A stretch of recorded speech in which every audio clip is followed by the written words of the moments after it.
Direto ao ponto, com Augusto Nunes. Hoje, a bancada de entrevistadores é formada por Branca Nunes, diretora de redação da revista Oeste; José Maria Trindade, comentarista do programa Os Pingos nos Is; Jorge Serrão, comentarista do programa 3 em 1 da Jovem Pan News; e Marco Antônio Costa, advogado e comentarista da Jovem Pan.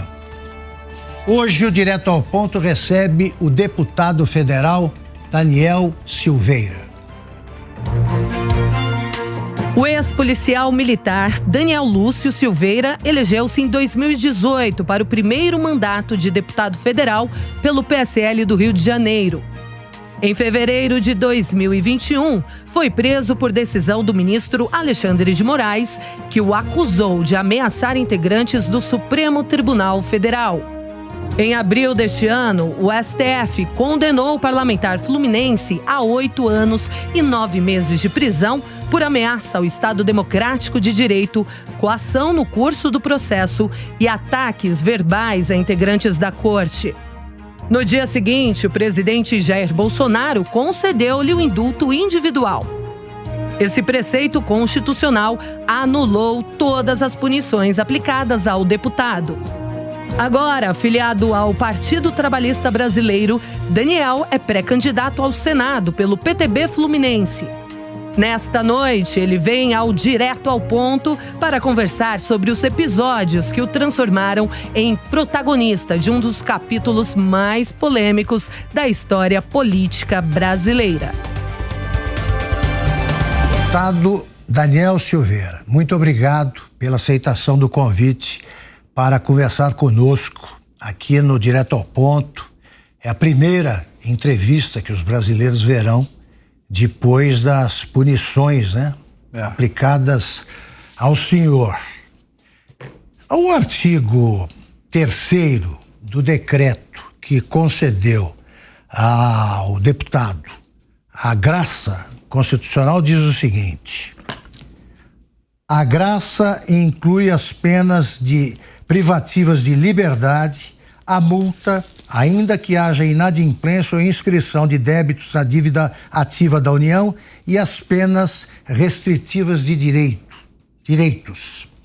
No entanto, o ministro Alexandre de Moraes insiste em aplicar as mesmas restrições que foram agora, no caso da multa, estendidas à sua mulher, que é também sua advogada. Queria que você, que conhece mais que ninguém o caso, explicasse o que é isso. O que aconteceu agora? Então, Augusto, boa noite, obrigado também pelo convite. Fico muito lisonjeado de participar aqui da bancada, a bancada sempre excepcional. E parabenizo vocês também pelo trabalho, que é um trabalho que realmente informa as pessoas. Olha, na verdade eu não sei o que dizer num caso desse, porque, assim, são vários preceitos, né? Temos um advogado aqui na bancada que vai poder clarificar também. A pena não passará da pessoa do condenado. Isso está no artigo 5º da Constituição, é cláusula pétrea, e ela não pode ser mudada senão para melhorar para a pessoa, para o cidadão. Então, o artigo 107 do Código Penal prevê, inciso 2º, que graça, anistia e indulto, né, ela vai extinguir a punibilidade. E basta tão somente a publicação para que o judiciário tome conhecimento. Uma vez tomado conhecimento, é meramente declaratório que tem que haver a extinção da punibilidade. Esse caso é um caso que, na minha opinião, é uma teratologia do direito. Por quê? Se existe um advogado na defesa, e isso vem ferir o Estatuto da Ordem dos Advogados do Brasil, né, vem as prerrogativas dos advogados, porque se o advogado está na defesa e ele passa a responder sem ser intimado, sem ser parte de ré no inquérito, ela não é ré em nenhum inquérito, e ele acaba atacando dessa maneira, claro que quem fazia muito isso era o Pablo Escobar, cartel de Medellín, né, atacava a família do oponente, mas a gente está falando de cartel, né, que não é o caso. Mas basicamente o modus operandi é muito similar, né? Só que aqui a gente está falando de um tribunal, né, com magistrados, né? Embora ainda não sejam juízes de carreira, tornam-se magistrados porque foram catapultados ao cargo de ministro, né? Nessa questão jurídica, eles deveriam, no mínimo, né, sentar naquela cadeira que é uma cadeira de honra, na minha opinião, né? Dentro da judicatura, é a instância máxima. Então, juridicamente, não deveria ocorrer, de uma hipótese alguma, né? Quando ela foi passar o cartão de débito, não passou o cartão de débito, com dinheiro em conta. E quando foi ver, tinha R$12 na conta, bloqueio judicial, né? Eu falei, olha, eu sinceramente não sei o que fazer, nem ela sabia, nem um advogado sabe me explicar até agora, nem a minha advogada, meus advogados, na verdade, que é o doutor Paulo, Karina Cufa e a doutora Mariane. Não conseguem explicar. Não conseguem explicar. Não conseguem explicar. Branca Nunes. Boa noite, deputado. Boa noite, tudo bem? Eu queria saber como é que você está fazendo para sobreviver agora que os seus bens estão bloqueados há um tempo, da sua mulher. E também vou emendar uma outra pergunta, que é como é que é a sensação de você não ter a quem recorrer? Então, é complicado. Vou começar, né, pela primeira pergunta. Assim, como foi muito recente, né, foi antes de ontem, se não me engano, então eu ainda tenho uma pequena reserva minha, em espécie, em torno de R$10 mil, que eu sempre guardo para uma emergência, que quando esvaziar esses R$10 mil eu não tenho mais nada, porque eu não tenho acesso a nenhuma conta, né, não tenho literalmente acesso a nada. Quer dizer, eu tenho 2 filhas, o meu salário está bloqueado, minha conta de salário, que também é vedado pelo Código Civil. Se não me engano, Código de Processo Civil, artigo 833, se não me engano. Então, proventos, né, pensão, salário, soldo, né, se for conta poupança com até 40 salários mínimos e tudo mais, não podem ser bloqueados. Foi bloqueado. A conta de reembolso do mandato, que não é um dinheiro nem que é meu, na verdade, para pagar serviços do mandato, também foi bloqueada. As 2 contas correntes que eu tenho, a conta da Paola, que não tem nada a ver comigo, né? O dinheiro, inclusive, de honorários dela, que também é vedado pelo Código de Processo Civil. Paola é sua mulher. Isso, né? Paola Daniel. E o que acontece é que tudo isso, né, limitou financeiramente. Isso é um sufoco financeiro.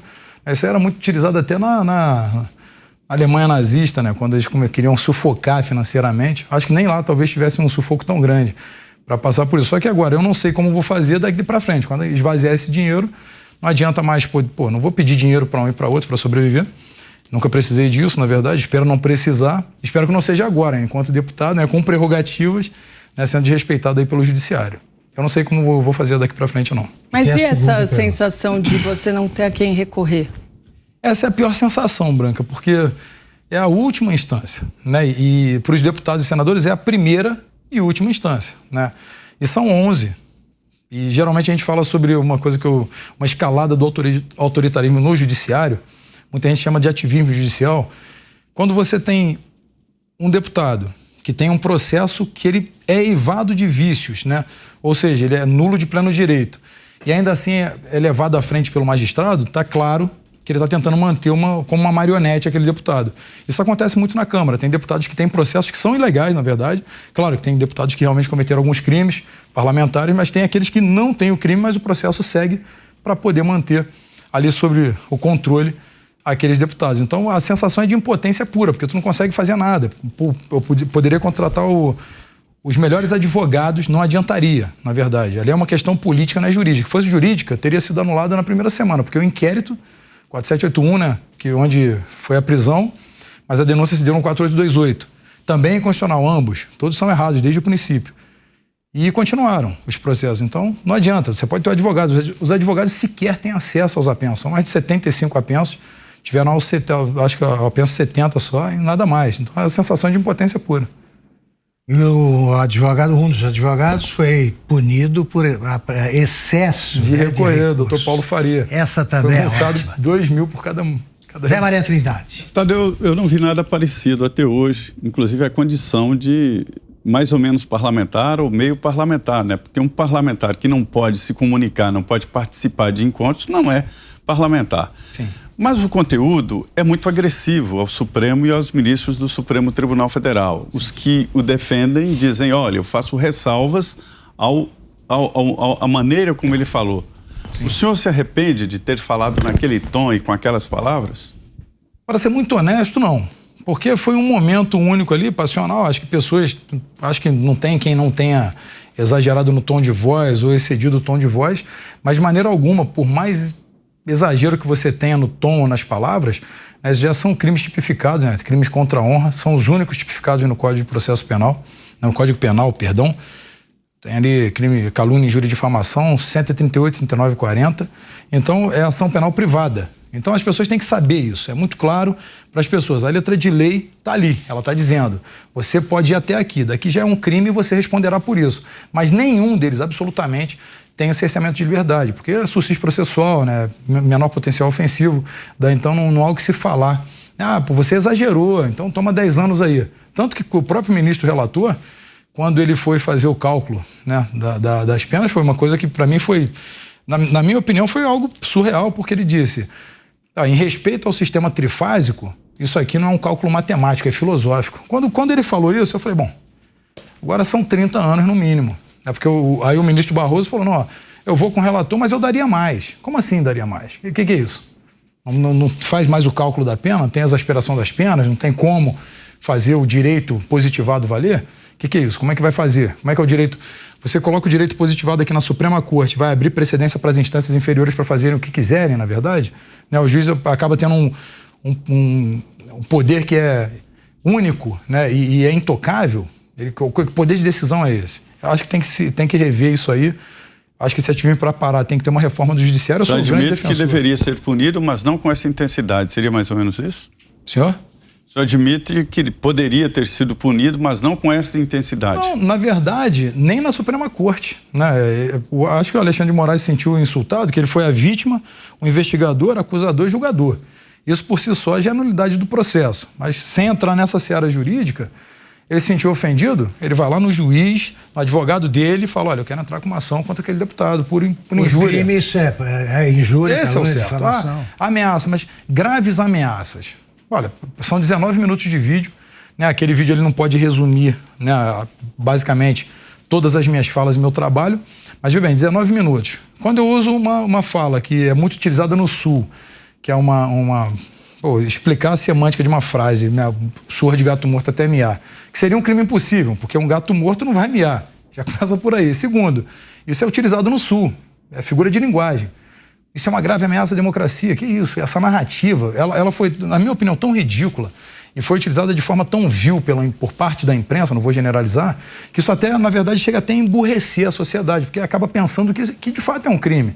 Deputado federal é preso em flagrante delito por xingar ministros. As pessoas que não conhecem do direito vai falar, olha, xingar ministro é crime inafiançável, você preso em flagrante delito, melhor ficar quieto. O que é isso? É a mordaça do silêncio pelo medo. Utiliza o medo como adubo social e as pessoas aceitam, né? Ou seja, agora se criticar um deputado, que tentaram passar também no Congresso.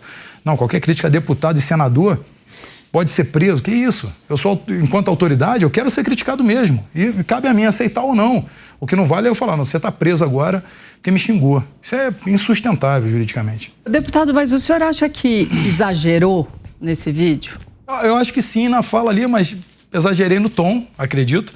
Não nas falas, porque tem muita fala ali bem... Eu tomei o cuidado, na verdade, quando tentaram dizer que eu agredi na Lei de Segurança Nacional 7170, já foi até revogada pelos novos tipos penais, e não teve a continuidade normativo típica, como alguns tentaram dizer. Não existe, na verdade, o verbo muda, a intenção do legislador é outra, né? É totalmente diferente. Quando ela previa, né, a tipificação penal, a grave ameaça ou a tentativa contra os presidentes dos poderes, né? Em nenhum momento eu menciono o Fux no vídeo, sequer a única vez que eu, na verdade, mencionei, foi de maneira até elogiosa, porque ele estava tomando algumas decisões dentro da Constituição, que já mudou também, né? Que, na verdade, eles vêm tomando decisões que são fora da Constituição. Aqui eu vou excetuar o ministro Cássio Nunes, que é o único que vem dentro da Constituição. Ele está vindo muito reto, muita retidão nas decisões dele. Então, naquele momento, sim, mas quando você está com um momento de raiva, né? Eu sou bastante admirador do general Vilas Boas, né? E ele se doou muito pela nação e está em um momento que hoje se encontra bem debilitado. E quando vem um ministro que militou pelo MST, ao lado do PT, que foi colocado lá, pinçado, e vem falar que o homem fardado que deu a vida pelo país não deveria estar ali, é desnecessário, aí para quem admira e quem conhece o trabalho acaba causando uma revolta assim. Jorge Serral. Deputado Daniel Silveira, a Câmara dos Deputados relativizou perigosamente o artigo 53 da Constituição, que garante ao parlamentar o direito de liberdade de expressão. O que aconteceu nesse caso? O que você fez, além daquele vídeo que deixou seus pares com tanto ódio de você, para entregarem sua cabeça para o Supremo Tribunal Federal? Olha, primeiro, eu acho que a minha atuação, quando as pessoas acompanham o trabalho do parlamentar, eu tive ali, eu sou presidente da contagem pública de votos, essa frente parlamentar, que era inclusive do presidente Bolsonaro quando ele era deputado. Eu assumi a presidência dela. Eu tenho mais de 8 denúncias contra ministros, né, por crime de responsabilidade, de impedimento na PGR. Eu tenho também 2 PECs que acabam limitando o poder das cortes, na verdade colocando tempo de mandato revogável, né, a punição, e também pedi a CPI do sistema eleitoral brasileiro. Então são coisas que incomodam bastante. Só que eu também sempre muito atuante na Comissão de Cultura, contra a ideologia em vários aspectos, né, que é aplicada. Acabei obstruindo algumas pautas importantes para a oposição e sempre brigando na Comissão de Segurança Pública. Eu sou policial militar, o que é mais um fator para pessoas que vêm da época do regime militar não gostarem desses parlamentares, né? E eu nunca engoli sapo. Na verdade, acho que sou bem direto, dentre outras questões. Eu acho que, agora, saindo de mim, eu acho que não é por mim. Eu acho que existe um plano muito mais profundo nisso aí para poder alcançar todo o conservadorismo que eles não esperavam nas eleições de 2018, né? Essa explosão, esse levante conservador que realmente existiu. Acho que foi um fato sui generis, na verdade. E as pessoas, nem os políticos acreditavam nessa renovação. Foram mais de 250 deputados, né? Todo mundo na Câmara ficou muito surpreso quando chegaram esses deputados novos. Então acho que é por isso. Acho que eles queriam retornar, né? Consertar o dente que quebrou da engrenagem do mecanismo deles. Acho que é isso. Marco Antônio Costa. Deputado, algo que me deixa muito curioso é a maneira como a mídia, a imprensa em geral, abordou o seu caso. Uma profusão generalizada de legalidades e inconstitucionalidades, porém a repercussão é sempre em sentido desfavorável à sua pessoa. Eles sempre associam a sua imagem com a quebra da placa da Marielle, depois com o vídeo pedindo AI-5. Você entende que existe aí, do ponto de vista de algum tipo de assessoria de imprensa ou algum tipo de comunicação que deve ser realizado ou que não foi realizado a contento para eles explorarem só isso, ou a mídia viu em você uma espécie de bode expiatório da extrema-direita bolsonarista que eles falam, né, que eles gostam de defender, para justificar essa profusão de atos inconstitucionais e ilegais adotadas pelo ministro Alexandre? Então, na verdade, assim, eles tentam deter uma narrativa, né? O monopólio da narrativa, eles sempre tiveram muito controle sobre ele. E agora não é diferente. Quando você tem uma figura, o meu estereótipo, né? Eles são contra quem estereotipa qualquer um, né? Se você é gordo, magro, preto, branco, amarelo, azul, você está me pejorativando, se fazem de vítima. Mas quando é a oposição, que é contrário a eles, ou seja, direito, conservadorismo, você é truculento, você é forte, é careca, é policial, você é um neandertal, basicamente isso que eles tentam fazer. Então eles pegaram na minha imagem, né, exatamente isso para colocar como uma pessoa que é agressiva, o que não é verdade, né? Quem me conhece sabe muito bem, evidentemente, você é forte, logo você pode passar uma imagem agressiva pelo teu porte físico, que também, para mim, não quer dizer nada.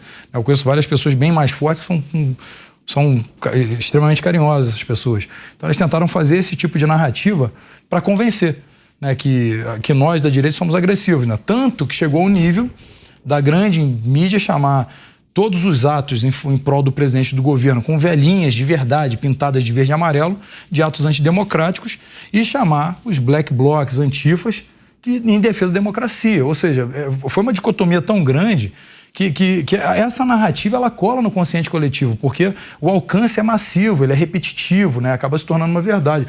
É a tática usada até pelo próprio nazismo, né? O Dr. Paul Joseph Goebbels utilizava essa tática o tempo todo. Os 11 mandamentos dele eram assim, né? Para convencer a coletividade. Mas quem é o Daniel Silveira? Isso é o que você está vendo aqui, que você já até conhece de outras entrevistas, é a mesma coisa. Eu não sou ator em lugar nenhum. O que eu sou aqui, eu sou no Congresso e sou na vida. E como é que é? Como é que eu sou? O Marco falou, uma imagem que passa, uma imagem né? Que passa uma imagem de agressividade, forte. Só que eu não sou, não sou. Não. Por exemplo, se você pudesse falar para um esquerdista sobre a placa da Marielle, o que você falaria a respeito disso? Que essa é a imagem mais enigmática. A gente debate todo dia. Não fui eu que quebrou, sabia? Então, é exatamente isso que eu quero. É isso que eu quero passar limpo. A gente debate todo dia com o Piperno e ele lembra de você e fala da placa da Marielle, falando atribuindo a você o ato de quebrar a placa. Mas não foi. O que você tem a dizer pro esquerdista que olha você como essa pessoa truculenta que quebra a placa de uma pessoa que acabou de morrer? Eu diria para ele primeiro ir até a Câmara dos Vereadores, né, passar uma lei orgânica e depois então conseguir colar a placa lá, que ele colocou sobre a Praça Marechal Floriano Peixoto, ali no centro do Rio. Aí ele cola sobre a placa, que foi passada uma lei orgânica para ter aquela placa ali. Não essa da Marielle, que era uma fake. O vídeo original foi derrubado do Instagram, eu subo ali e retiro a placa e faço um vídeo cara inteiro. Eu falo, isso aqui não pode acontecer, não é assim que vocês vão ganhar o espaço, essa narrativa não vai ser mais detida por vocês. Peçam para passar uma lei e tudo mais. Acabou. Algumas semanas depois, 2 ou 3, tem uma manifestação na minha cidade, em Petrópolis, onde estávamos ali em cima de uma van e no calor da emoção, estava até fazendo uma live nesse momento. Outra pessoa do meu lado quebrou a placa. Eu falei, rapaz, tu quebrou a placa por aqui, vai inflamar a população sem necessidade. Não fui eu que você. Não fui eu que quebrou. Agora, só que Daniel as pessoas Silveira, linkaram isso aí, eu falei, bom... Eu vou na onda do Zé Maria. Como é que você pode provar, para quem não te conhece, que você não seja um nazista, um fascista ou um defensor de regime autoritário? Não, porque deixa eu só emendar isso, porque o que falam do seu passado também, né, policial, daí já incluem que teve fraude de documentos. Mentira, isso é mentira, não tem nem processo. 60 sanções disciplinares. Mas... Não, isso eu tive. Então, como é que é esse... Porque então, para chegar no Daniel de hoje tem esse passado, né? Bom, primeiro, segundo a Globo, eu fui preso por tráfico de anabolizante. Eu não tenho nem processo por causa do meu tamanho. Falaram, pô, foi preso por tráfico de anabolizante. Eu falei, gente, eu não tenho nem esse processo. Eu falei, pesquisa aí, me dá o processo então, que eu ainda não respondi. Outro, falsificação de documento. Eu falei, gente, eu também não tenho. Segundo, a prisão militar, ela acontece, por exemplo, talvez até pela antipatia. No militarismo tem muito autoritarismo às vezes, e ordens muito ilegais. E você tem no nosso regulamento disciplinar, a ordem legal você pede por escrito. Às vezes o oficial não quer. Tem alguns, são pouquíssimos, mas que são extremamente arrogantes, está preso. E no RDPM, que é o regulamento disciplinar da Polícia Militar, temos lá o artigo 11, que é extremamente subjetivo, ele não tem nada de taxativo. É assim, preso a bem da disciplina. O que é bem da disciplina? Ferir o pundonor policial. Aí eu chegava no trabalho, você tem que subir, mas não tem fuzil. Não, sem fuzil na favela eu não vou, negativo. Não vou, então tá preso. Aí 3 dias de prisão, aí vai pra sua ficha. É basicamente, nunca tive uma prisão criminal, na verdade.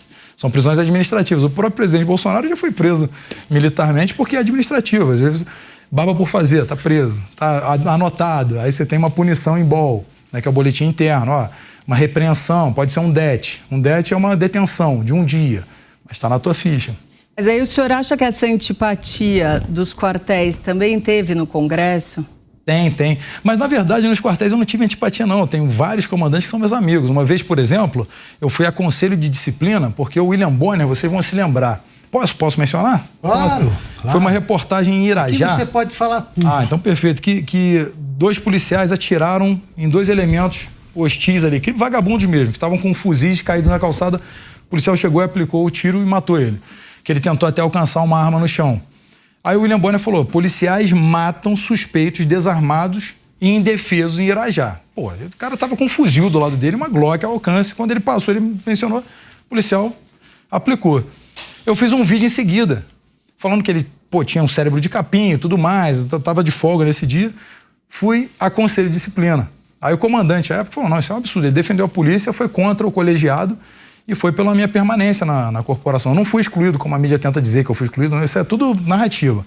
Eu fui para reserva, né, porque você não pode, né, uma vez que você é eleito, se você tiver menos de 5 anos na polícia, nós aqui quer dizer, lá no Rio, aqui em São Paulo não, em São Paulo eles utilizam o regulamento do Exército, 10 anos de estabilidade, porque ele não tem uma lei estadual específica. No Rio nós temos, que é o Código Eleitoral, e também o estatuto. Quando você disputa algum cargo político. Isso. Você tem que ter 10 anos para não ser excluído. Aqui em São Paulo. No Rio são 5. Você pode ficar 10 anos fora? Não. Se você tiver 10 anos, você tem estabilidade. Tá. Mas se você tiver menos de 10 anos e se candidatar, você perde o cargo. Entendi. No Rio são menos de 5. Mais de 5, você já vai para reserva remunerada. Proporcional ao tempo de serviço, porque tem uma lei estadual específica. Na Câmara, o senhor se sente à vontade, é um dos integrantes ali da Câmara dos Deputados, a sua candidatura ao Senado não seria exatamente para ficar livre da Câmara? Está presidindo comissões, né? Não, na verdade não. Na verdade, assim, o meu interesse na pré-candidatura ao Senado é justamente pela competência. Eu acho que o Senado tem o senador, ele tem que... Acho que o Senado está faltando qualificação nele, né? E eu acho que pessoas que têm uma visão mais sistêmica do que é o Brasil né? Não fica querendo lacrar. Eu nunca fui lacrador de internet, eu não gosto, na verdade, hashtag isso, hashtag, eu nunca fui de fazer isso. Meu Twitter, quem baixar aí e conseguir acessar ainda, embora esteja bloqueado, nunca tem hashtag, eu não gosto de fazer isso não. Eu gosto de ser mais pragmático. Então, acho que para ficar em comissão discutindo, acho contraproducente. Por exemplo, chega lá, vai discutir a pauta, ou vai encaminhar a votação, não fala nada da matéria. Então, a matéria é vencida ali, acaba não tendo a aprovação e fica aqueles deputados brigando. Isso aí é uma coisa que eu não gosto, né? Na verdade, depois que eu fui preso, aí foi meu período sabático, assim por dizer, eu acabei pensando muito nessas coisas também, até amadurecimento nessa questão. Quero até agradecer ao Alexandre de Moraes, porque acabou me tornando um pouco mais maduro aí. O que você fazia lá na prisão? Li e estudava, porque eu gosto, na verdade. Acho que hoje o meu maior hobby, hoje não, há muito tempo, é a leitura, na verdade. Eu sempre gostei. Agora, Daniel, também vamos botar os pingos nos is, porque a gente diz isso sempre com muita clareza. Claro. Cabe ao Senado vigiar o Supremo. Sim. Também. É uma das funções principais. A população está ficando cada vez mais consciente a respeito disso e, portanto, a eleição para o Senado adquiriu uma importância que nunca foi tão evidente. Nunca foi observada, na verdade. Isso também é um dos motivos para você... Na verdade, esse é o principal motivo. Perfeito. Esse é o principal motivo. Não tem nada diferente disso.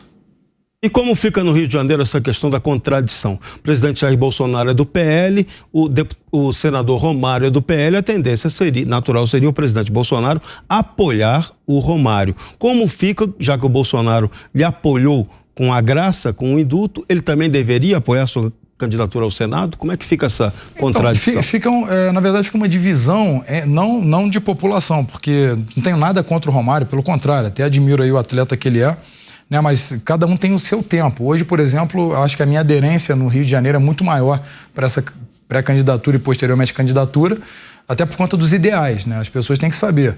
E talvez daqui a 4 anos não seja mais o meu tempo, né?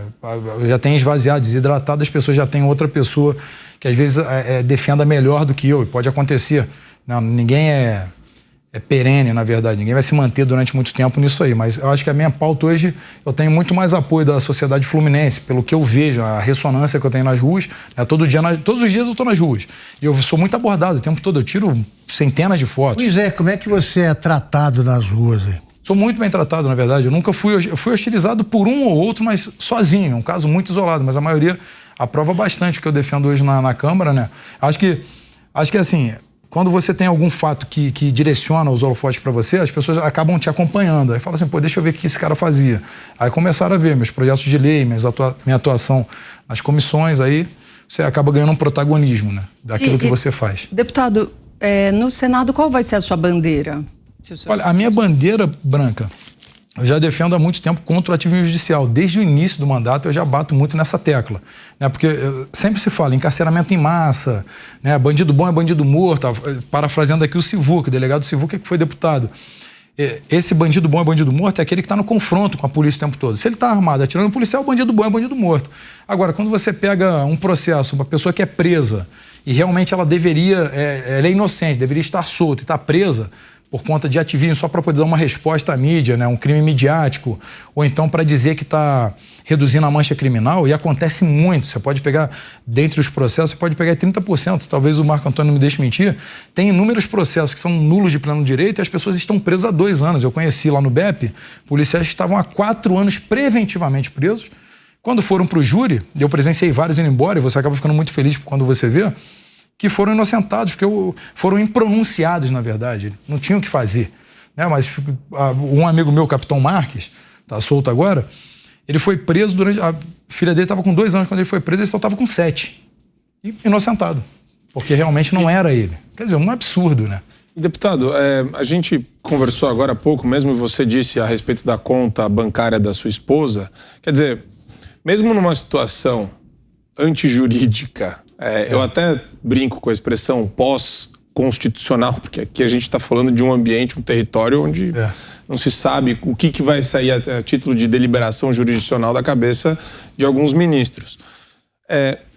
Você não tem receio de ter a sua candidatura declarada, ou pelo menos o seu status ser declarado de inelegível, mesmo a gente sabendo da súmula 9 do TSE, e mesmo também considerando que a Câmara é quem tem a competência para cassar mandato de parlamentar efetivamente? O que diz a súmula 9, para quem não sabe? A súmula 9 ela diz o seguinte, que extinta a punição, a punibilidade, cessa também a suspensão dos direitos políticos. Ou seja, as penas acessórias, elas acompanham a principal. Isso é interpretação, é uma interpretação da lei ficha limpa, né? É, isso aí. Complementação. Então, na verdade é assim, inelegibilidade, ou você incorre em crimes da lei da ficha limpa, que não é o meu caso, ou então você pode ficar inelegível quando tem uma sentença penal transitada em julgado.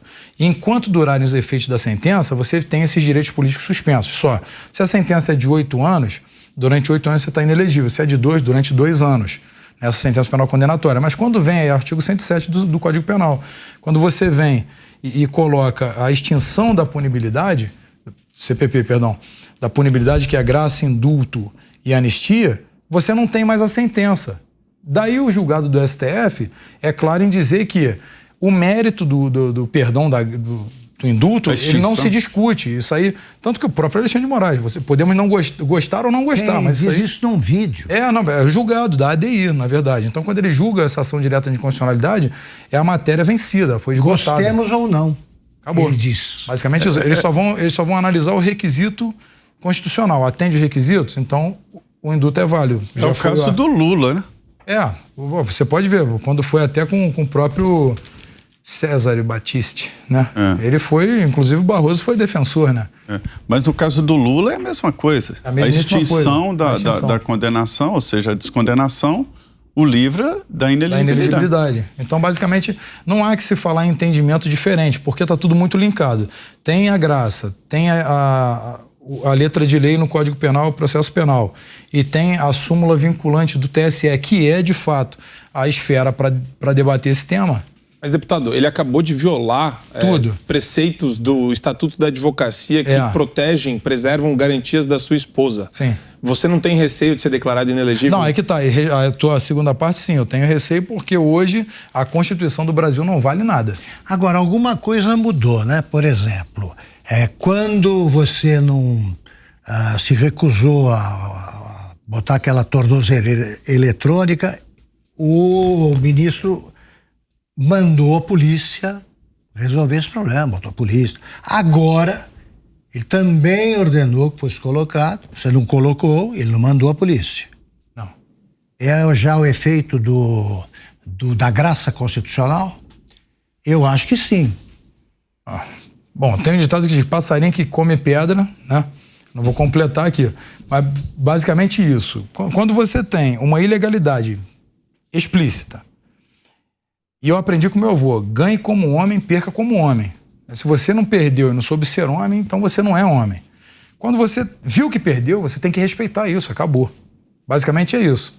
Quando ele impõe as medidas restritivas a mim, que elas estão previstas lá no CPP, 319 artigo, ela tem que passar pelo crivo da casa, obrigatoriamente. Isso é letra de lei tanto constitucional como entendimento da ADI 5526, julgado por ele, na verdade. Ou seja, em hipótese alguma, o judiciário pode impor ao parlamentar uma medida restritiva sem a anuência da casa.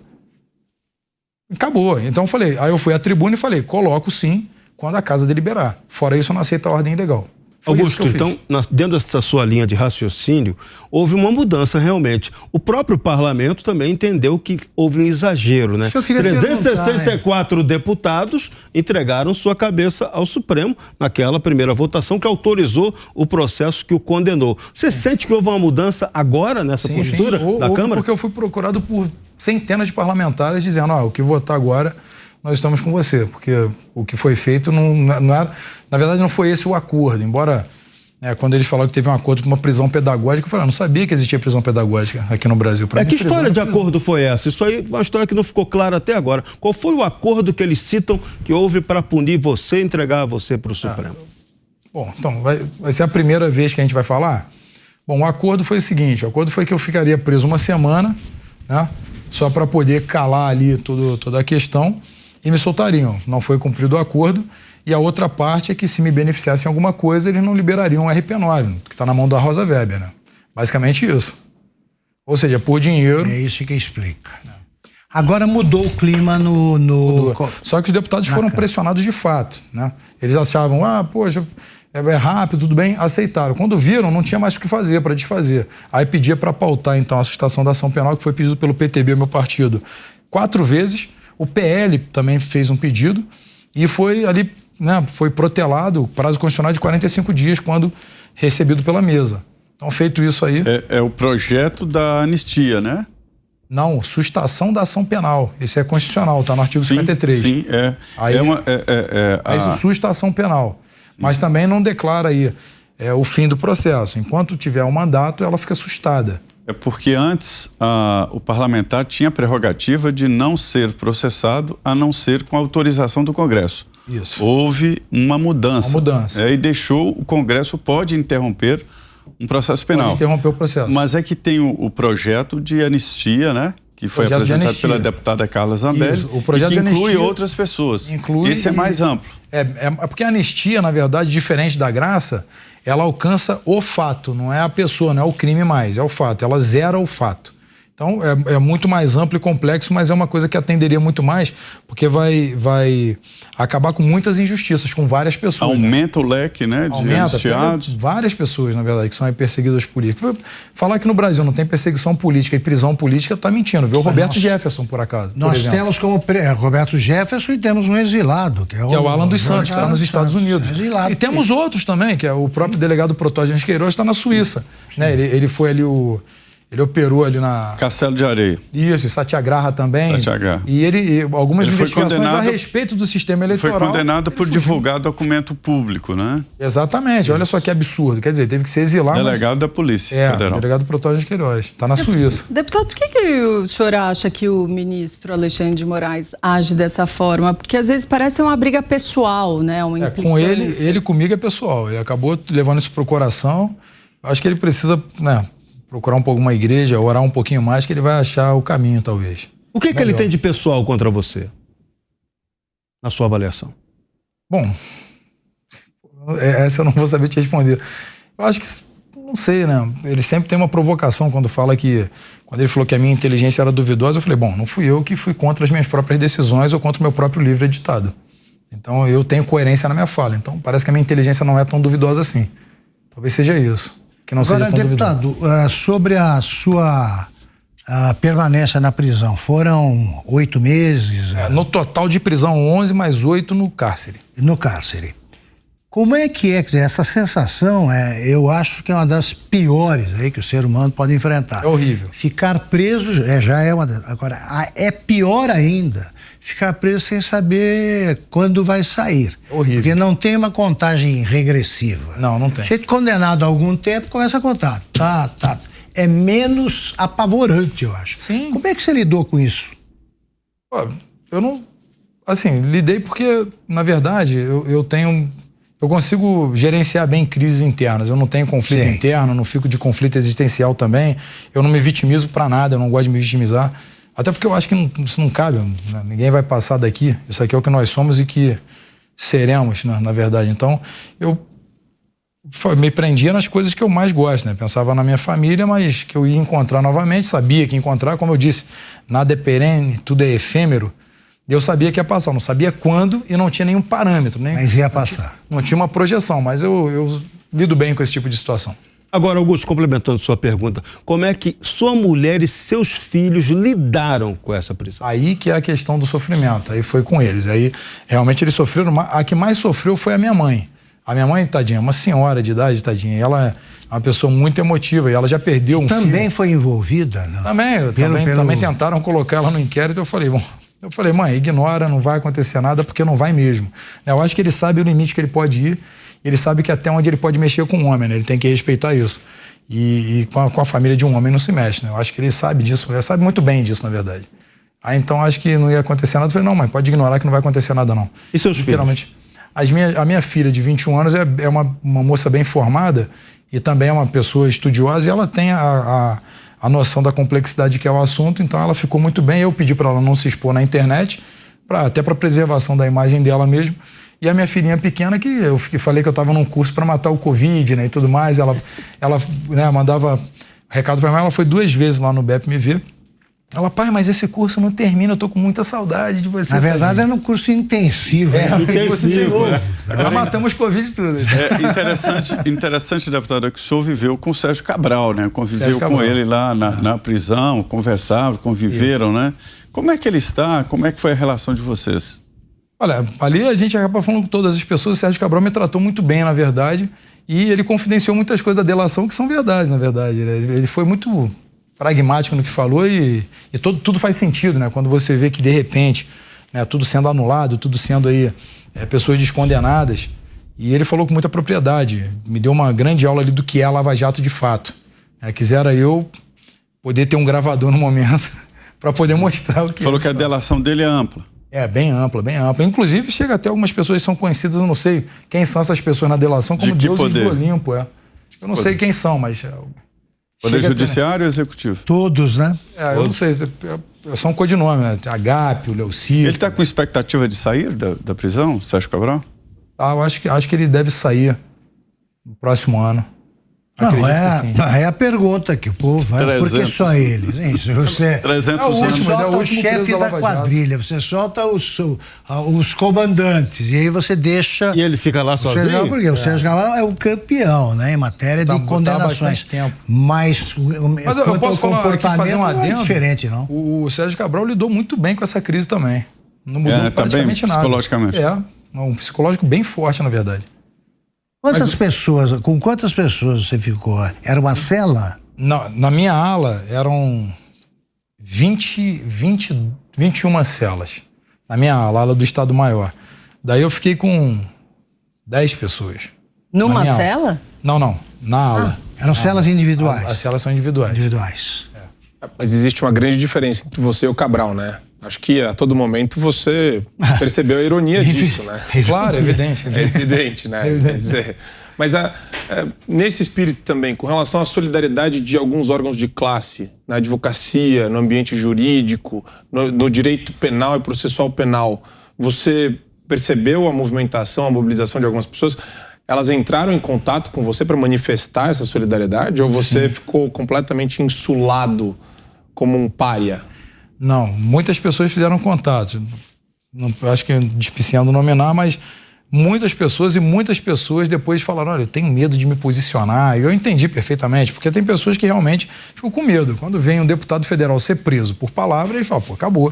Eu não posso mais fazer mais nada. Né?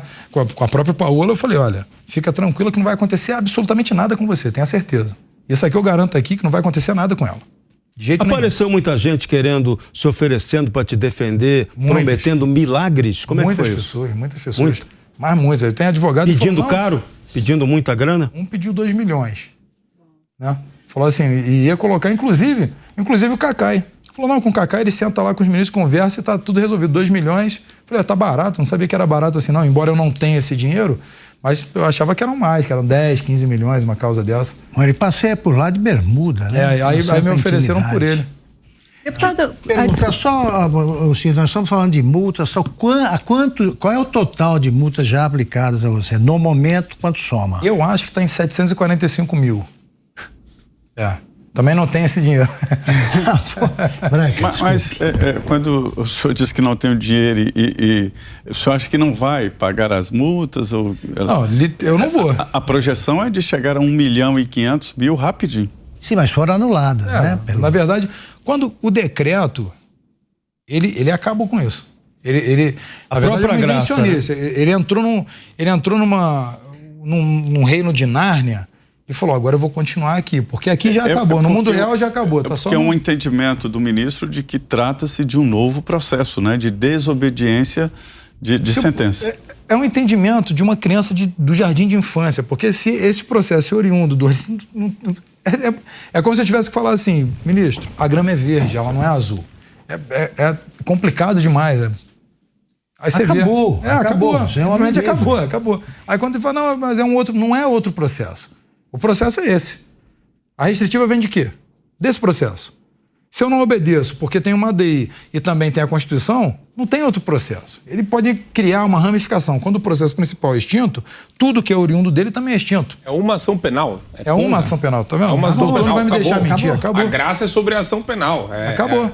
Não dá para ser mais objetivo do que não isso. Tem como, é até ruim, porque quando eu vou explicar para as pessoas, mas não é outro processo, é o mesmo, na verdade. Agora insisto na pergunta. Algum ministro precisa citar o ministro Alexandre. Não adianta, não interessa se a gente ficou contente ou não. Acabou.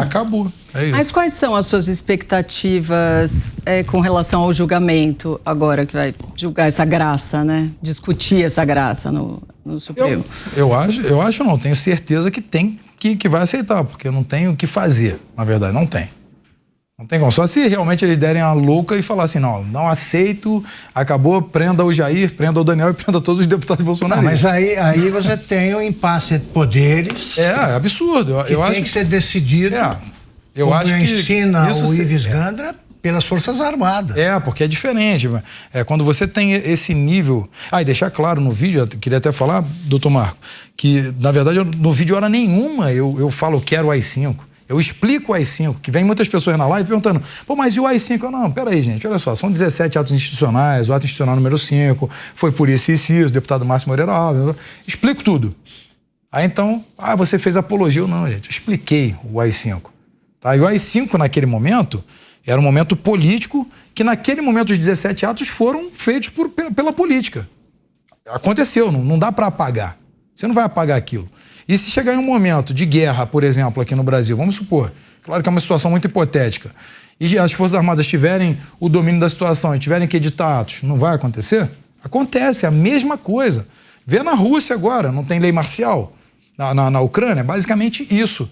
Então são os momentos históricos que formam a composição política, os fatos políticos. Então não falei, eu quero o AI-5. Eu falei, o AI-5 foi isso, isso e isso. Eu expliquei o AI-5, na verdade. Augusto, eu queria insistir na pergunta. Os membros do Supremo Tribunal Federal e do Tribunal Superior Eleitoral, eles são contra, claramente, qualquer mudança no processo eleitoral. E você fez parte dessa comissão que está estudando aí a implantação da contagem pública de votos no Brasil. Você tem certeza, você avalia que isso pode ter sido um fator que pesou para a mão pesada da juristocracia contra você? Tenho certeza absoluta, porque eu realmente sou incisivo nesse ponto. Quando eu enviei foi até o ministro Barroso que recebeu, quando eu solicitei explicações do supercomputador, né, e sobre a fraude, pedi anulação, inclusive, das eleições de 2020, porque houve ali explicitamente, né, e publicamente que houve a invasão e tudo mais, até pelos ministros, aí eu solicitei. Então eu sempre fui muito incisivo nessa defesa, e eles sempre respondiam de uma forma muito sabonete, né? Fala e sai por um lado, sai por outro, mas nunca de forma... me responderam com recorte de revistas. O sistema é confiável, corte da Veja, da época. E assim foi feito. Eu tenho, inclusive, está lá arquivado no meu gabinete, eu posso até trazer quando quiser, porque é bem interessante a resposta. Nada técnico, na verdade. Então acho que isso aí pesou, sim, para poder me tratar e me perseguindo aí juridicamente. E como é que você vê dentro do Congresso o apoio a essa possível proposta de contagem pública de votos, até porque tem um projeto de lei lá do deputado Celso Russomano de que isso poderia ser aprovado até agora se a Câmara tivesse vontade de aprovar isso. Sim, como é que é isso visto lá dentro da Câmara? Então, ali é muito dividido, né? Porque tem muitos deputados que apoiam, acho que está meio a meio, na verdade, para ser mais objetivo. Mas eu acho que a gente consegue virar essa chave porque vai colocando de fato a transparência. Eu estava vendo um vídeo da urna do Paraguai, salvo engano, acho que é do Paraguai, sim, que imprime na hora. Você já viu esse vídeo? Sim. É bem interessante, né? É bem seguro, porque você faz a comparação ali na hora e coloca na urna e acabou. Muito simples. Por que não pode ter essa materialidade, né? O projeto do Celso Russomano, ele é diferente porque preenche um leitor ótico que vai fazer a contabilidade. Perfeito. Né? Mas o Celso Russomano, ele tem até empresa de TI, né? Então ele está bem... Proteção de dados. Ele está bem aprofundado nisso aí. Deputado, há conversas... E eu tive conversas com pessoas que estão preocupadas com o pós-eleição. Os craques estão armados, há uma adesão muito grande de brasileiros aí aos grupos, né, de caçadores e colecionadores de armas, e existe ali uma preocupação muito grande de pessoas ligadas aí a setores importantes, de até possibilidade de luta armada depois das eleições. Como é que o senhor vê essa possibilidade e essa preocupação? Olha, a minha opinião a respeito disso é que eu acho que tudo é uma hipótese. E qualquer hipótese pode acontecer, depende do cenário que a gente vai vivenciar. Na minha opinião, veja bem, o Alexandre de Moraes, ele sequer poderia ser ministro do TSE presidir, porque ele inseriu o presidente da República em inquéritos ilegais. Ele tentou prender um deputado federal por palavras. Persegue nitidamente candidatos, hoje, a deputados e senadores. Então, é um desastre a pessoa dele presidindo o TSE, uma guerra anunciada, na minha Então, o senhor está dizendo que isso incentiva a possibilidade de reações armadas? Essas reações são incontroláveis. As pessoas, você não controla a massa, né? Você pode direcionar um pensamento e tudo, mas ninguém tem esse poder de dissuasão a nível de parar ou incitar alguém, né? Mas a questão eu acho que o brasileiro ele não está dormindo mais e claro que ele está atento ao que está acontecendo. Se ele perceber que está sendo vilipendiado, com certeza uma reação pode ser uma reação. Esse grupo está organizado, deputado? Não sei, aí eu não tenho esse... Agora, que tem muitas pessoas que estão insatisfeitas com o processo, sim. Mas daí a usar armas? Não, eu acho que num conflito armado, acho que o Brasil ele não chega nesse nível. Agora, de manifestações, e que podem ser manifestações bem calorosas, pode sim. Agora, armado, já tivemos vários episódios aí nas ruas, né, que comprovaram que mesmo tendo grupos, né, que são agressivos, que depredam o patrimônio e atacam pessoas, inclusive, você não viu uma morte do lado daqui, por exemplo, do nosso lado. Eles sempre pacificamente tentam separar, já até houve a troca, as vias de fato, né, troca de socos e pontapés, mas nenhum matou ninguém, né? Nunca foi feito. Deputado, na linha das candidaturas para o Senado que virão, você entende que o seu caso é emblemático para falar do futuro do início da próxima sessão legislativa, da próxima legislatura, a respeito de como vai ser a relação entre o Senado e o Supremo Tribunal Federal? Quer dizer, que o próximo presidente do Senado, diferentemente de Rodrigo Pacheco, tome a iniciativa de abrir um processo de impedimento contra Alexandre de Moraes, uma vez que os atos perpetrados por ele ainda serão capazes de resolver em impedimento dele mesmo? Se Deus quiser, né? Sem interferir na resposta, depende dos que forem eleitos. Da composição. Da composição do Senado. Mas quando você fala de 8 senadores, você fala de basicamente 10% da casa, né? Diferente de 8 deputados, são 513. Né? Os senadores são 81, então você tem ali 10% da casa para poder... É um bloco. Então, os que aderem tem vários ali que têm lutado, o Lazier Martins, o Girão, o Marcos, né? Então temos bastante deputados ali que têm essa vertente, mas faltam outros para aglutinar. Chegando ali, nós temos, eu acho que 38, 39 pedidos de impeachment. 9 são para Alexandre de Moraes. Todos têm embasamento jurídico, né? E a Lei 1079, ela é clara, a lei de impedimento, mudança de voto, né? Atividade político-partidária, suspeição, dentre várias questões. Está ali no artigo 6º, você pega, né? Dos ministros do STF. E simplesmente... ela tem que ser analisada, né? Isso é regimental o regimento do Senado, é claro. Se tem os requisitos, né, jurídicos para análise, tem que analisar, você não pode engavetar. É criada então a comissão, ela é discutida e é pautada e o plenário decide. Se não for empichado, ok. Mas o que tem que ser dado o recado se você está incorrendo em crime enquanto ministro, você tem que responder por isso. Você não pode ficar incorrendo em crime o tempo todo e passar incólume por isso. Agora, fora o impeachment, que é uma medida extrema, quais outras medidas de aprimoramento institucional que podem ser tomadas para melhorar essa atuação do Supremo Tribunal Federal? Olha, por exemplo, a PEC do deputado Domingos, ela é muito boa porque ela coloca o Congresso como uma casa revisora de decisões inconstitucionais, ou seja, só o fato de você dizer para o ministro, olha, a sua decisão é inconstitucional, o Congresso, com representatividade, está revogando. Para mim, eu acho que é uma boa saída, né? E a qualquer tempo, por exemplo, pega decisões constitucionais, seja o governo que for, né? De direita ou de esquerda ou de centro, que o Supremo atue contra o Executivo, que é um absurdo, né? Ele não pode ter essa ingerência, o Congresso vai lá e derruba. Eu acho que, e até porque pode ser pressionado, é muito boa a PEC, porque o povo pode pressionar o deputado. Agora, tu pressiona o ministro do Supremo, o que ele vai fazer? Ele vai te ignorar, ele tem vitalidade no cargo, tem uma renca de seguranças armadas, agora quer criar uma polícia do judiciário, viaja pelas próprias empresas que têm processo no STF, paga resort em outro país, quer dizer, não tem sentido. Então tem que ter alguém para regulamentar esse poder soberano. Eu acho, Daniel, que as coisas começaram a se agravar no momento em que o ministro Alexandre de Moraes impediu a nomeação de um superintendente, né, da Polícia Federal, Sim, que é uma atribuição do presidente da República. A partir daí, você localiza outro ponto de origem, é esse, Foi esse ponto. Porque a partir daí, ninguém renuncia a um poder que acabou de conquistar, né? De ampliar. Ninguém. Ele não volta atrás. É o que aconteceu. Ele fez o teste, ele falou, vai que cola. Se colou, né? Só que ele tem que, eu acho que ele é um pouco mais inteligente do que isso, ele tem que perceber que de um lado ele faz e do outro é documentado. E a história sempre cobra. Eu pensaria assim, né? Se estivesse lá, eu pensaria assim. Perfeito. Agora, todo esse processo, inclusive o citado por Augusto aí, de agigantamento do Supremo na Praça dos Três Poderes e de um abandono do Congresso, não é só da Câmara, do Congresso, do seu mandato, né? Sim.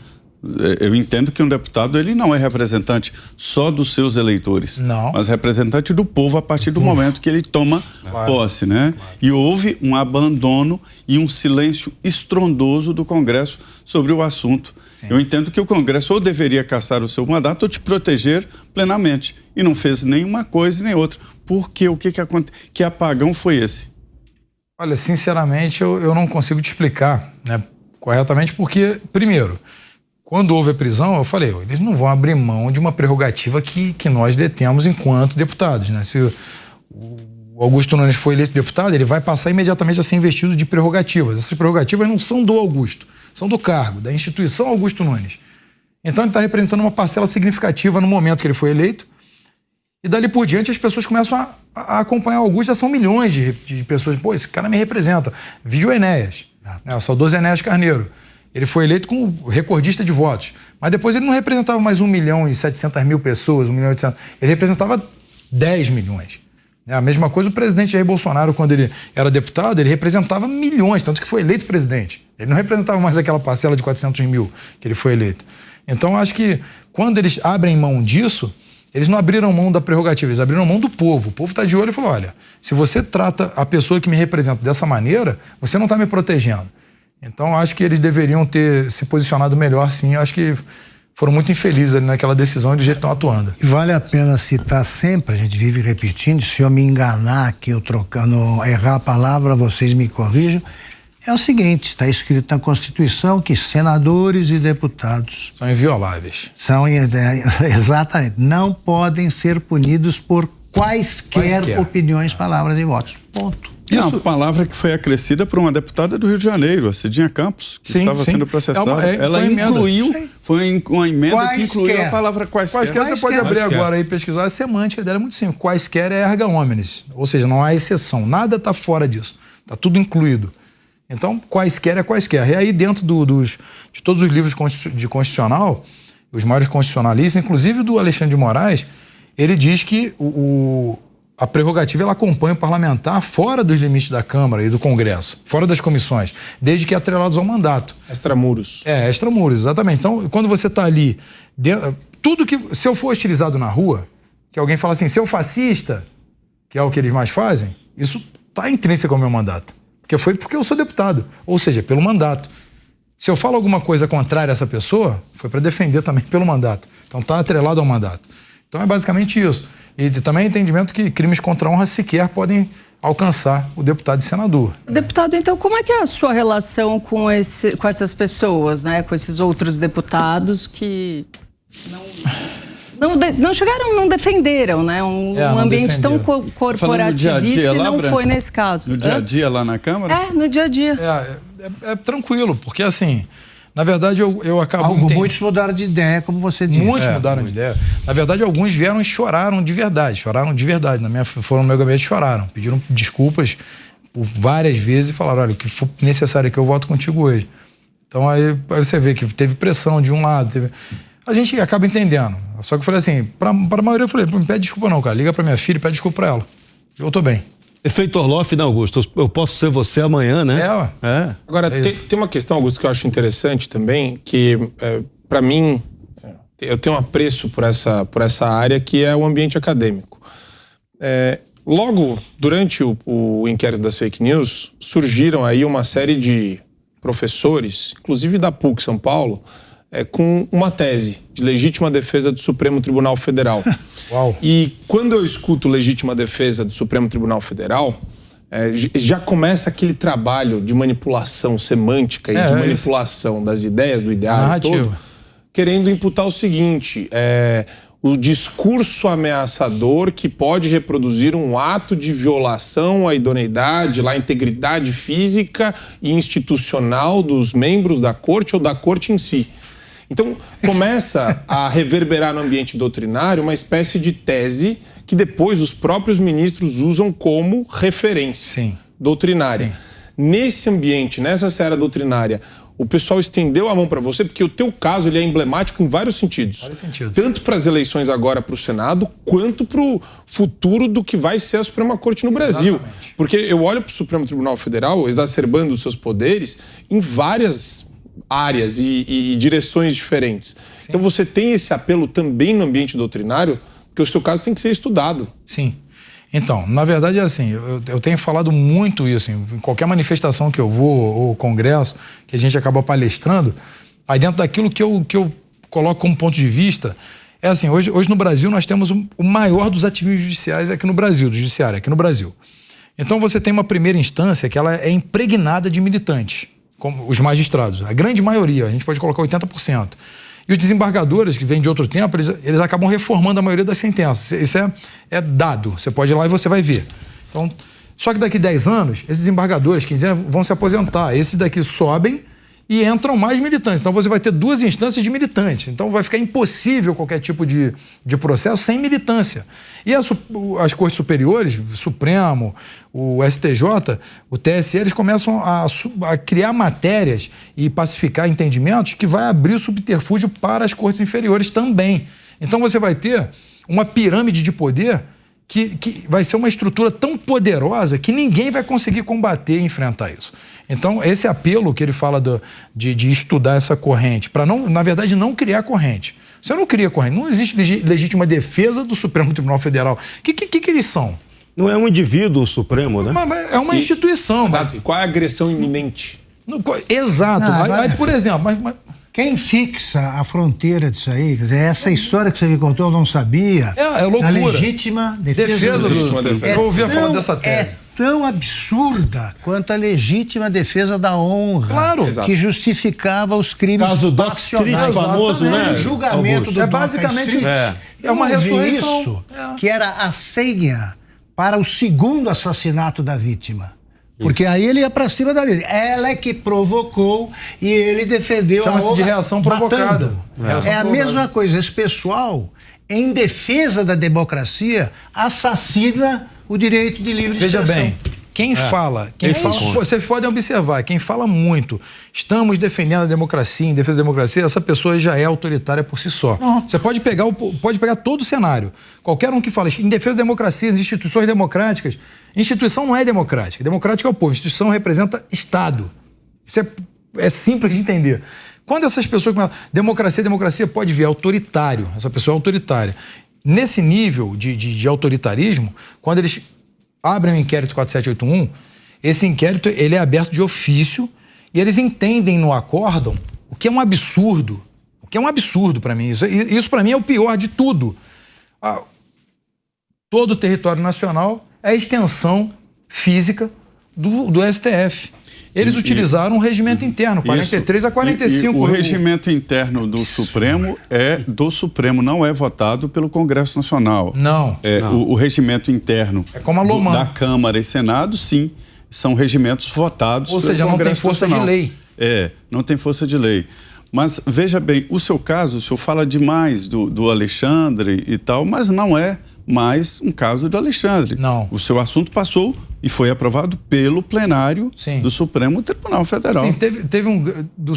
mas aí são 11. Para defender uma... Mexeu com um, mexeu com todos. Já deixou claro isso. É exatamente isso. Mas são 11, veja bem. Você tem 11 pessoas em uma corte. Eu não estou falando do cenário agora, que temos 2 novos aí. Inclusive, o ministro Cássio Nunes está fazendo um trabalho que, na minha opinião, é de um juiz de fato. Ele é um ministro. E ele é o futuro de uma Suprema Corte decente. Essa é a minha opinião hoje. Ele toma as decisões estritamente dentro da lei. É muito claro, ele é muito conciso no que ele fala. O senhor está seguindo aí as decisões dele, analisando? Estou seguindo todas, eu sigo todas, de todos. na verdade. É o curso, não acaba. Não acaba. Então acaba... Pós-graduação interminável. Daqui a pouco você... Na verdade, eu acho que deveria acabar o curso de Direito e abrir um curso de regimento interno do STF, que eu acho que é o novo direito. Mas veja bem, quando eles utilizam os artigos 43 a 45 do regimento interno do STF, esse regimento ele foi feito à luz da Constituição de 69, que não tinha ainda preconizado o detentor da ação penal, que tem na de 88, ou seja, ela não absorveu aquele regimento, ainda que eles quisessem utilizar. Quando eles utilizam dizendo que o regimento interno abarca todo o território nacional, isso é jurisdicional, não tem nada a ver com dependência física. Então, você vê que a narrativa, tanto que o Alessandro Vieira, à época, o senador, queria empichar todos eles, que o inquérito era inconstitucional, e claro, depois foi lá aquela conversa de pé de ouvido e tudo se estabilizou, e ele falou, não, agora tem um acórdão não revoga o artigo 129 da Constituição, não revoga. Quer dizer, continua essa brincadeira de mau gosto. Para mim, esse inquérito é uma brincadeira de mau gosto. Agora, Daniel Silveira, qual é a saída política contra essa juristocracia toda? A saída política para acabar com isso é a aprovação dessa PEC, que eu acho que é muito importante para poder anular as questões inconstitucionais, e a reforma do judiciário. Tem que ter, o mandato tem que ter tempo, tem que ser revogável, tem que ter a punição para ministros e qualquer juiz, na verdade, da primeira à última instância, que exagere ou que dê prosseguimento, por exemplo, em um processo que é notadamente nulo de pleno direito. Então, tem que ter essas punições. Mas aí não seria o domínio do Congresso sobre o judiciário? Mas o Congresso é que faz a lei. Não, de maneira alguma. Veja bem, lei. É muito fácil essa intervenção. Essa é uma das coisas que está na minha PEC. Eu queria até enviar depois para que vocês vejam que é muito interessante essa PEC. Eu uso até o direito comparado. Mas veja bem, essa comissão que seria criada permanente para analisar isso, por que não seria uma perseguição? Porque o deputado fica por 4 anos. E se eu fosse, por exemplo, processado, eu não participaria, como é o processo comum. Você pegaria o processo, olha, esse processo aqui é eivado de irregularidades processuais. Deveria ser anulado e você deu prosseguimento. Vai responder por isso. Porque está claro que teríamos grandes juristas, né? E seria analisado. Ó, isso aqui tem que ser, de fato, né, notadamente nulo. Ele deu continuidade. Tem que ser punido. Porque tu dilacera a vida de alguém quando dá prosseguimento num processo que não existe. É mais ou menos a lei de abuso do poder, abuso de poder do Renan Calheiros, né? Aquele projeto, né? Mas não tem perspectiva nenhuma, né, deputado? Isso agora tem. Agora o Luiz Felipe Orleans Bragança tem uma boa reforma do judiciário, inclusive eu estou até junto com ele, e a gente tem expectativa de conseguir aprovar na próxima legislatura. Se Deus quiser, tudo dando certo e pessoas entrarem com a nossa esteira. Para entender como você estudou, está fazendo esse curso intensivo sobre a ação do Supremo. Intensivão. Você foi preso ilegalmente. Sim, né? Ilegalmente. Na verdade, eu poderia ter recusado, na verdade, mas... O flagrante perpétuo. Ele inventou o flagrante perpétuo. Mas eu perguntei, o delegado, eu falei, delegado, pois é, tá vendo algum flagrante? Quando isso aconteceu, qual foi a reação para impedir esse absurdo legal? Algum advogado teu entrou com um recurso? O que acontece quando surge uma violência ilegal? Para ser muito honesto, eu imaginava que o prazo constitucional de 24 horas revogaria. A Câmara revogaria. E eu tinha votos para revogar. Só que aí houve depois aquelas conversas, né, cabulosas, diálogos cabulosos, e daí mais 24... E aí foi uma narrativa tão ruim, cara. Se tu parar para ver, quando o presidente da Câmara senta-se à mesa ali e fala, hoje não votaremos as prerrogativas parlamentares, votaremos os limites da liberdade de expressão. Isso foi para mim, eu falei assim, olha, acabou de fato o Brasil, porque estão tentando emplacar uma narrativa que liberdade de expressão tem limite quando não tem. Se você exagera, você é processado. Quem estabelece? Quem estabelece? Quem é o dono da verdade? Em 2019, quando vem que tiram lá, né, o amigo do meu pai, e tiram a revista nessa censura macabra, eu fiquei estarrecido. Eu falei no meu Facebook à época, né, no meu perfil, eu falei, gente, não é possível que as pessoas não estão vendo isso, o que vai acontecer daqui para frente. Tá aí, eu fui, acho que curiosamente, a pessoa que foi mais afetada nesse sentido aí, por conta disso aí. Agora, o presidente Arthur Lira estaria entre esses arrependidos por aquela medida que ele ajudou a patrocinar? Sim, ele está bem arrependido e, na verdade, ele nem sabia que chegaria a esse nível, né? Mas ele disse agora que é prerrogativa da Câmara. Não, ele está bem arrependido. E outra, Na verdade, o Arthur, né, ele tem defendido bastante algumas partes da Câmara da prerrogativa, porque ele viu que estão exagerando demais. Ele falou, não, aqui quem manda sou eu. Aqui eu sou o presidente da casa, eu sou o presidente do Poder Legislativo. É um poder. É um poder. O Arthur não está ali como... Todos os deputados são iguais. Só que, enquanto presidente, tu defende a Câmara e todas as prerrogativas, né? E todos os deputados. E ele está defendendo bastante agora. Foi um caso agora da eleição da mesa, que ele foi muito veemente. O Arthur virou e falou, olha, não, aqui vai ter eleição sim, teve a eleição e foi eleita a nova mesa. O deputado Marcelo Ramos queria continuar e tudo mais, e falou, não, aqui tem eleição sim. Aí teve a liminar do Alexandre de Moraes, inclusive, ele falou, não, vai ter eleição, e bancou a eleição e teve. Ou seja, defendeu a prerrogativa do Legislativo. Deputado, o senhor falou, né, que o senhor achou que depois de 24 horas você seria solto. Sim. Isso não aconteceu. Não. Quando é que foi que você teve aquela sensação foi agora, né? Quando a grade do BEP fechou. Quando fechou na minha cara a grade, eu falei, agora eu acho que tá em outro nível agora a questão. Aí demorou uns 5 dias para eu compreender. O primeiro dia eu fiquei tentando entender. Eu falei, gente, não é possível. E o segundo e terceiro, até então, que eu consegui, de fato, entender isso aí. Vamos agora para um rápido intervalo. Voltamos já com a segunda e última parte da entrevista com o deputado federal Daniel Silveira. Até já.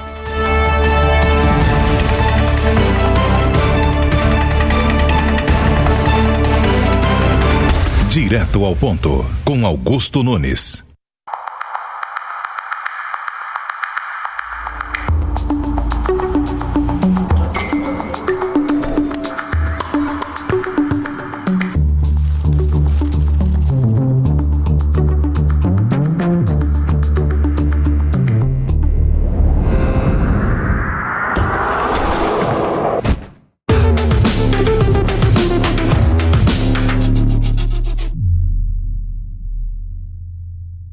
Que tal se informar como antigamente, com um noticiário imparcial, colunistas bem informados e uma linha editorial que defende a liberdade? Aqui temos colunistas como Rodrigo Constantino, Guilherme Fiuza e Luiz Ernesto Lacombe, além de jornalistas que estão atrás dos fatos, orientados por convicções, tudo isso em um site ágil, atualizado 24 horas por dia. Assine a Gazeta e redescubra o jornalismo.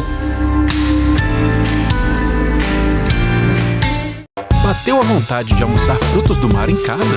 Pede Coco Bambu. Quer surpreender os convidados com um jantar especial? Pede Coco Bambu. Com o app Coco Bambu, você pede o seu prato favorito e ainda ganha uma cocada grátis. Viva essa experiência no conforto da sua casa ou onde você estiver. Delivery Coco Bambu. O melhor restaurante do Brasil vai até você.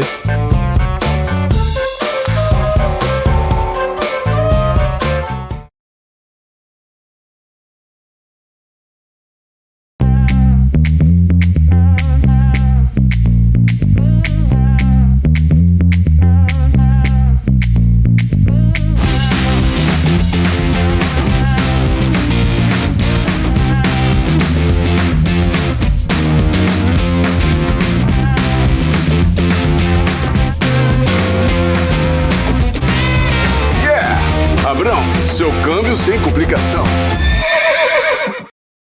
A Concreserve está presente nos mais importantes projetos da construção civil. São 36 usinas produzindo anualmente mais de 2 milhões de metros cúbicos do melhor concreto usinado do Brasil. Atendemos obras residenciais e grandes projetos com a frota mais moderna do mercado. Compromisso com os nossos clientes desde a produção até a entrega do concreto com qualidade e preço justo. Concreserve, há 17 anos realizando projetos e concretizando sonhos.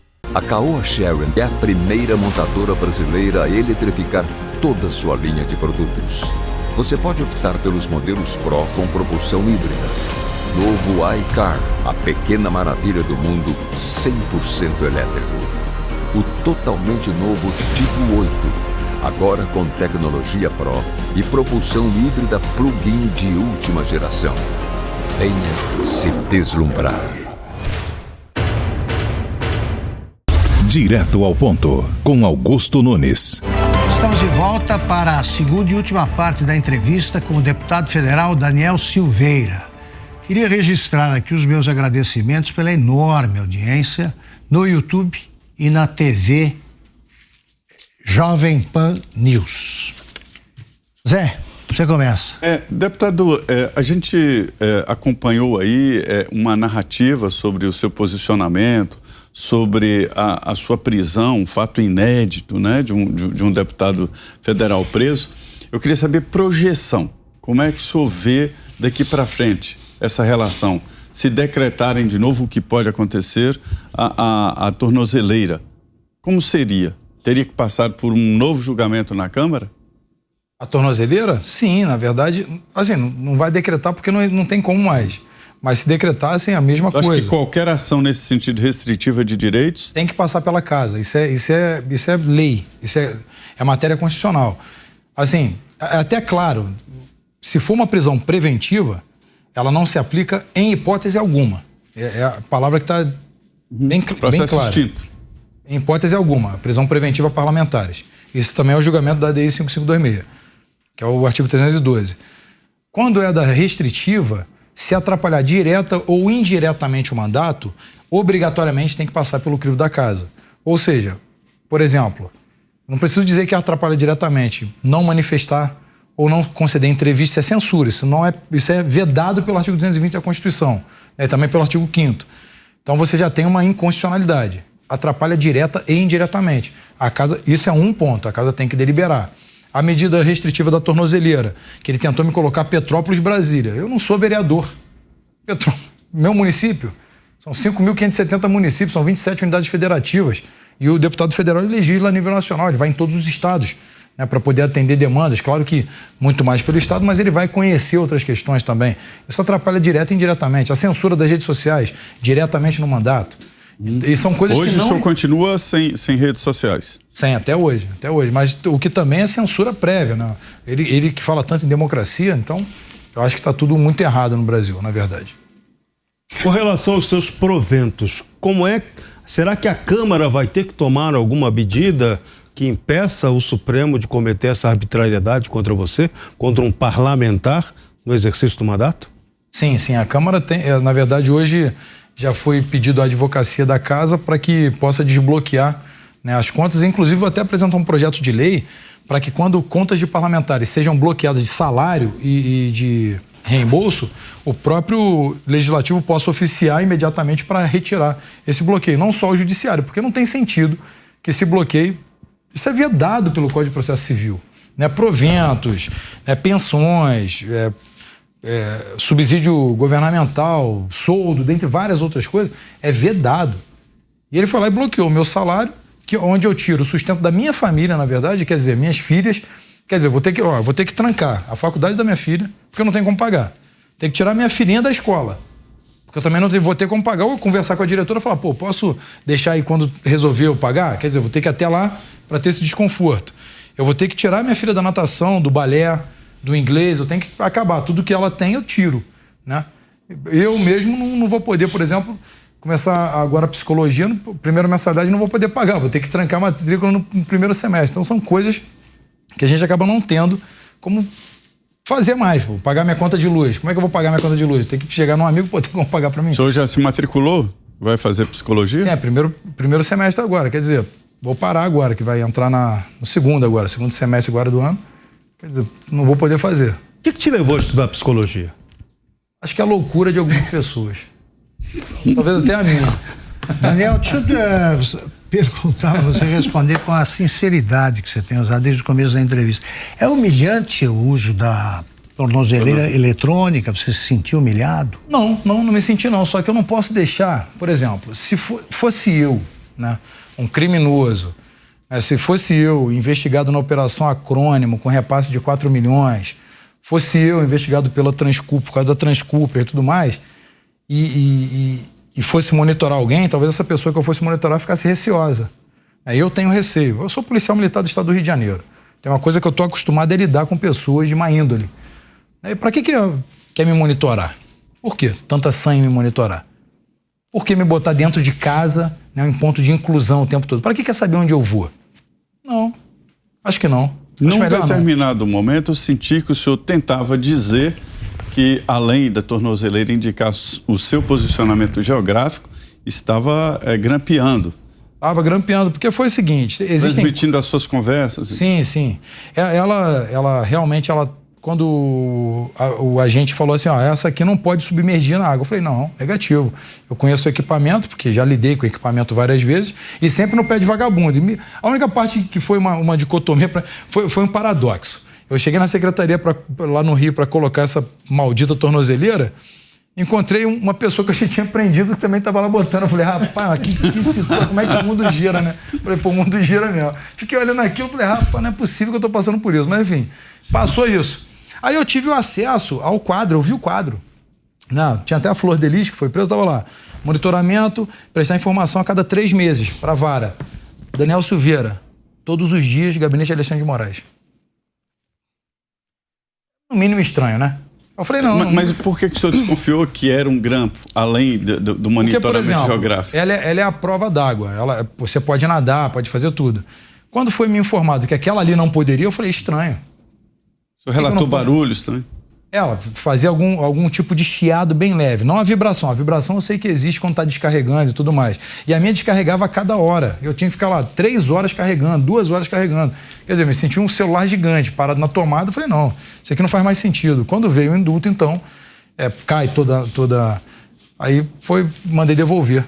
Você tirou e mandou? Mandei devolver. Aí sim eu tirei, porque na primeira vez que ele inventou que eu tirei, eu fiz a perícia da Polícia Federal e comprovou que eu não tirei, não teve nenhum tipo de rompimento. Está comprovado lá pela própria perícia da Polícia Federal, que eu pedi, inclusive. Que mandaram, inclusive, lá no BEP, o DESIP tirar, a secretaria lá tirar. Eu falei, não, só vai tirar com a perícia agora. Porque se você tira aqui e chega ali fora e fala, estava rompido assim, como é que eu vou provar o contrário? Aí eu esperei, fiquei, acho que 30 dias lá no BEP de tornozeleira descarregada até fazer a perícia. Agora, o aparelho tinha realmente a escuta? Era um araponga? Aí eu não sei, mas pedimos a perícia também. Até agora foi negado, mas foi pedida a perícia também. E não tem nada a ver com sensacionalismo não, porque cada vez que você vai vendo uma arbitrariedade dessa, você suspeita de tudo. Quando ele vem fazendo, é muito melhor você se precaver e saber qual o terreno que você está pisando, a ter que confiar. Então, eu sinceramente, eu não confio naquela pessoa e me monitorar só se a Câmara mesmo permitir. Fora isso... Deputado, agora uma questão até de foro mais íntimo. Claro. Eu escuto você falando das arbitrariedades e das ocorrências aí, desse inquérito teratológico, de um processo completamente fora do direito. É louco, mas parece que você está falando de uma terceira pessoa. Como é que, emocionalmente, você não teve um desgaste a nível de chegar numa crise de ansiedade, depressão? Porque suas contas estão bloqueadas, da sua esposa acabou de ficar bloqueada. Sim. Você está falando pra gente que você não vai ter dinheiro para pagar o balé, a escola das suas filhas. Exato. Quer dizer, é uma situação que qualquer tipo de pessoa, qualquer ser humano normal, fica num estado completamente desgastado, emocionalmente, fisicamente, psicologicamente. Quer dizer... Você tem suporte para lidar com isso agora? Você está buscando algum tipo de auxílio nesse sentido? Eu não sei te explicar, cara. Eu simplesmente não me importo. Eu não sei explicar. Eu simplesmente não ligo. Você está estoico. Eu não consigo explicar, não me incomoda.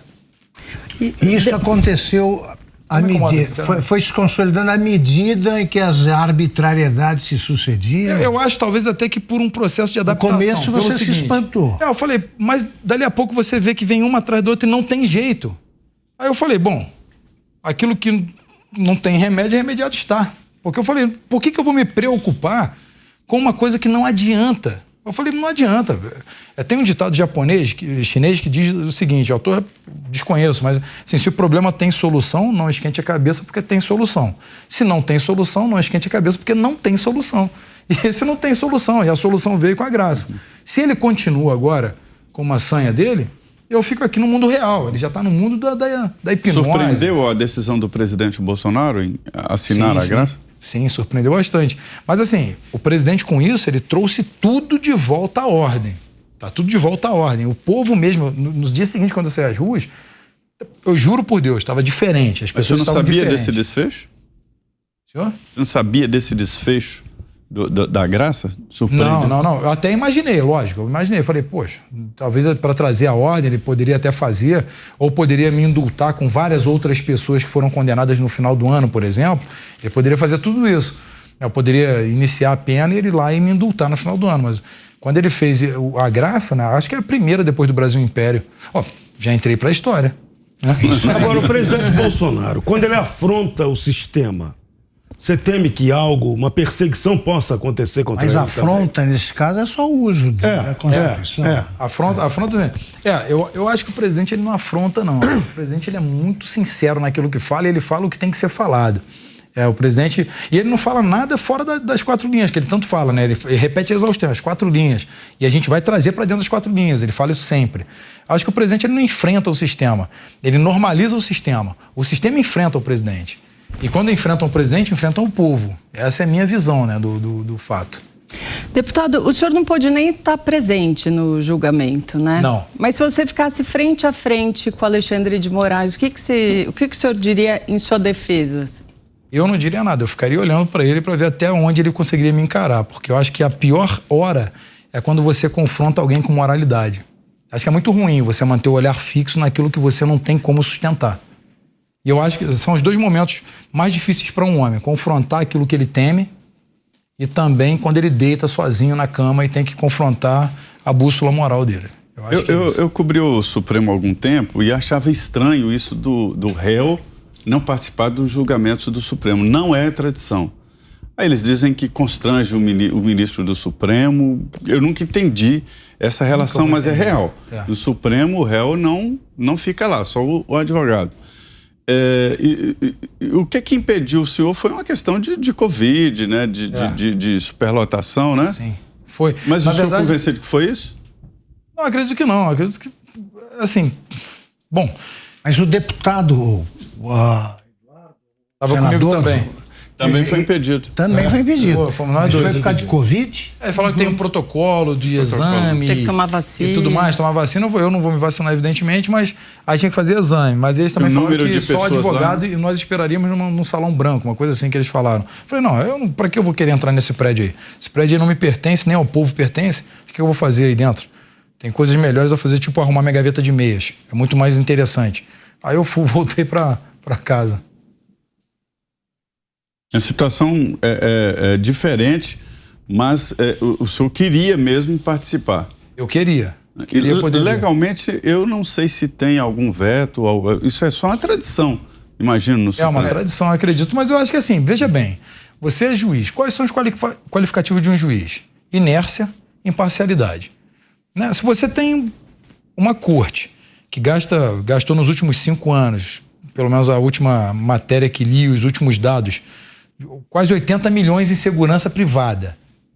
Essa pessoa não tem o direito de sentir medo ou constrangimento. Não tem o direito. São 80 milhões de reais, pô, com 2 empresas para 11 pessoas. Qual o sentido disso? Você não pode sentir medo.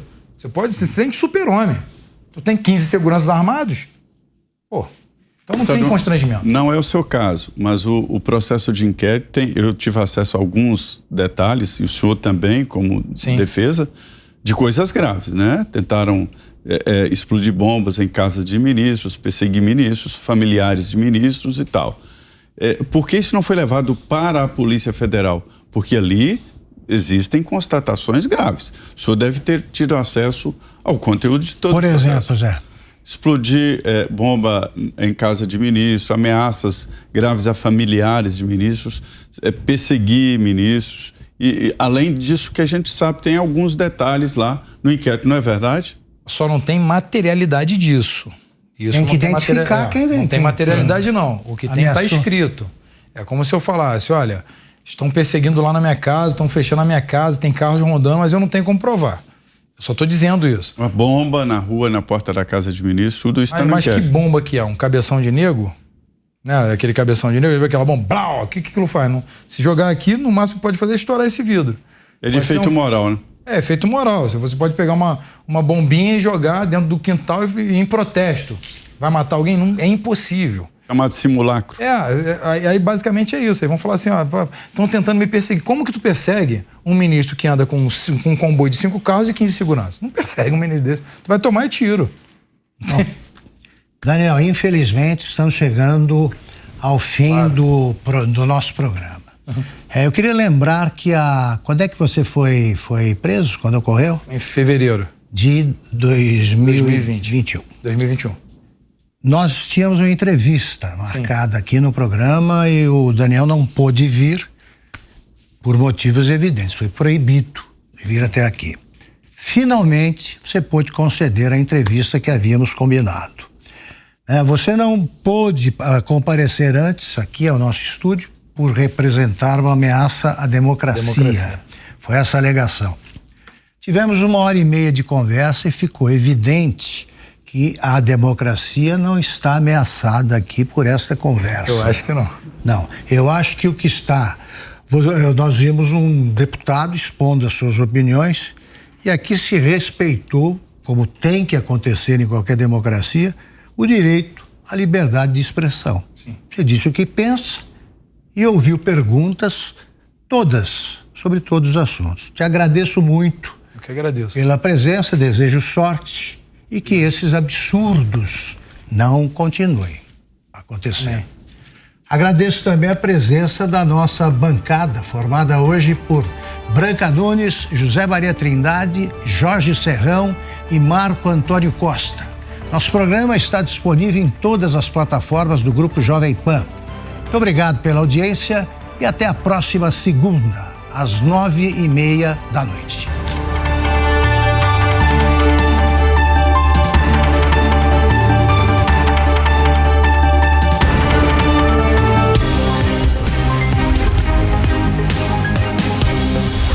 Direto ao ponto, com Augusto Nunes.